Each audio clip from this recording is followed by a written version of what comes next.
Faccio presente perché questo andazzo di messa in lista d'attesa per tutti quanti è una grossa pena, è una grossa pecca anche della sanità. Ha chiesto di raccontare la storia di sua moglie non per avere notorietà o rimborsi economici, ma perché non capiti più.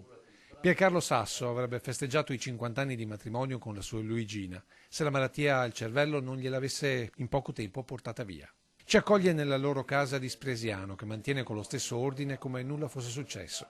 Eppure Luigina non c'è più da quasi 3 mesi, dopo un calvario durato 4 anni, acuito dai dolori che una terapia antalgica avrebbe potuto alleviare. Questa visita doveva servire per almeno alleviare i dolori che c'erano di mezzo, perché essendo un problema di Alzheimer non era tanto semplice, da tutti i momenti c'era dolori di qua e di là che non si capiva da dove arrivassero. Ecco che la coppia si reca al distretto di Villorba e prenota la visita. È il 14 novembre 2018. Perché questa visita c'era bisogno nell'arco dei 30 giorni come avevano preventivato e me l'ha messa in lista d'attesa, mai più sentito niente. All'infuori che è arrivata la risposta e adesso il 18 di luglio dalla segretaria dell'USL che c'era la visita disponibile. Mia moglie è mancata il 2 maggio. E in quei 5 mesi Luigina, solo al ricovero nella vicina casa di riposo, ha trovato quel sollievo che la lista d'attesa gli ha negato.